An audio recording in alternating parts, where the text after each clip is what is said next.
Você certamente já recebeu e repassou esse meme em algum momento da quarentena, como uma forma de descontrair, rindo da tragédia para ridicularizar e esquecer dos problemas, mas ao mesmo tempo conscientizando, porque se a política de isolamento não for cumprida, o número de mortes será maior.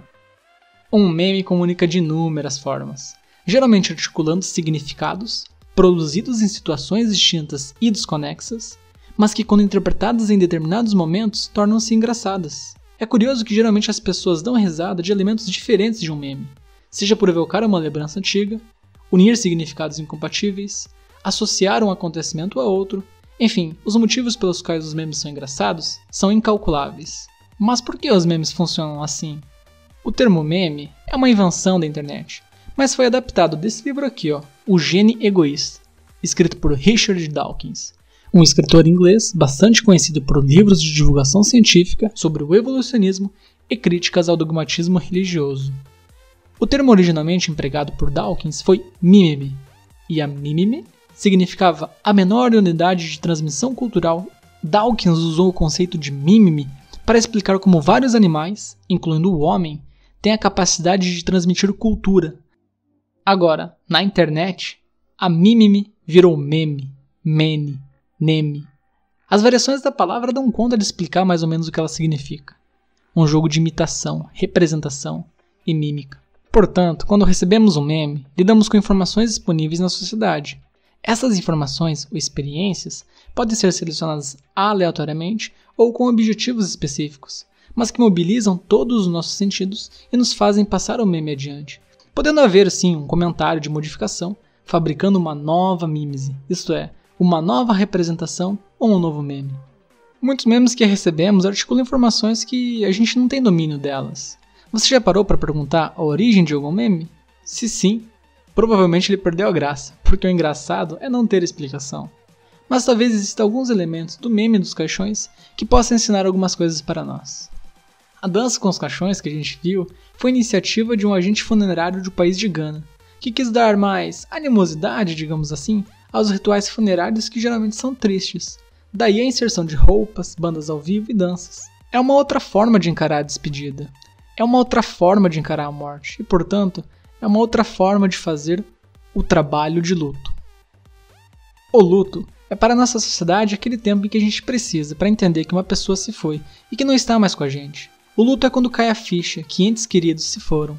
Porém, nem sempre a ficha cai e o que deveria ser uma lembrança torna-se uma doença. Para Freud, quando o luto não é realizado, ocorre a memória ferida, um trauma. Isso ocorre porque cada ser tem ligações afetivas com os entes perdidos. E quando a pessoa se vai, essa ligação é rompida. Algumas pessoas negam esse rompimento, e em vez de ter o ente querido como uma lembrança, como algo do passado a ser relembrado e atualizado a cada momento, as pessoas com trauma começam a ter o ente querido como uma repetição viva no presente, como se o ente realmente estivesse vivo.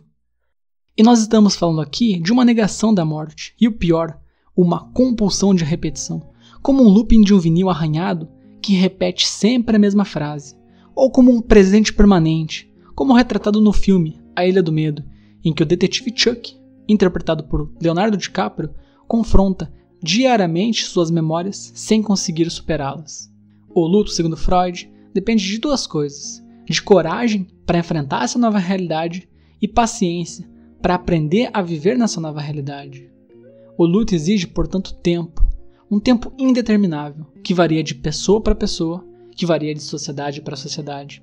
A nossa sociedade, majoritariamente cristã e ocidental, tem dificuldades de lidar com a morte e dificuldade em fazer o trabalho de luto. Nossa despedida é geralmente feita com roupas pretas, poucas palavras e muitas lágrimas. O último olhar no ente querido é um adeus. O caixão lacrado descendo a 7 palmos é um fato que faz muitos olharem para frente e prosseguirem com suas vidas. Embora dolorido, o tempo é o que permite a memória descansar. Quem pode nos explicar mais sobre o luto é a professora da UniOeste, Andréa Vicente, mestre em antropologia e doutora em ciências sociais e especialista em antropologia da morte. Ela gravou o vídeo especialmente para nós, da História da História. Diferentes culturas lidam de formas diferentes com a morte. Então, se a gente pegar o Brasil como um país continental muito diverso, a gente pode dizer que, no meio urbano brasileiro, predomina contemporaneamente um tipo de trabalho com a morte que está muito associado às burocracias do Estado, né? Então, o Estado desenvolveu uma série de mecanismos de controle dos cidadãos e é a partir desses mecanismos que o processo de morte ele vai acontecer, que vai levar a pessoa em geral no hospital até o cemitério onde esse corpo vai se enterrar. Esse trabalho ele é vivido pelos diferentes integrantes dessa sociedade a partir dos seus pertencimentos, das suas subjetividades.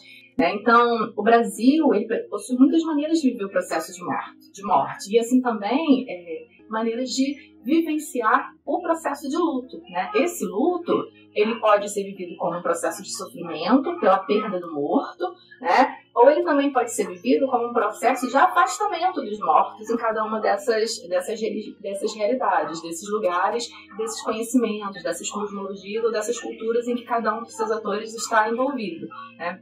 De toda forma, esse momento que é o momento de pandemia, é um momento em que esse processo de luto ele é vivido de maneira diferenciada, porque ele suspende todos os sistemas explicativos da morte e ele suspende a realização dos rituais, que são os procedimentos que a gente usa para viver esses períodos de grande instabilidade emocional.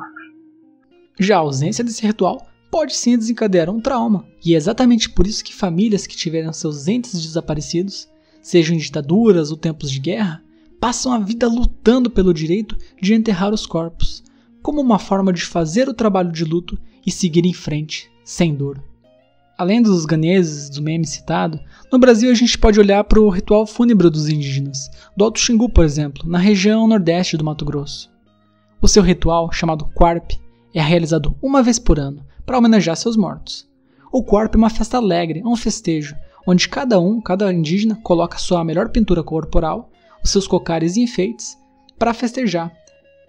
Na visão dos indígenas do Alto Xingu, os mortos não querem ver os vivos agindo de forma triste. Isso porque os ditos mortos não estão completamente mortos.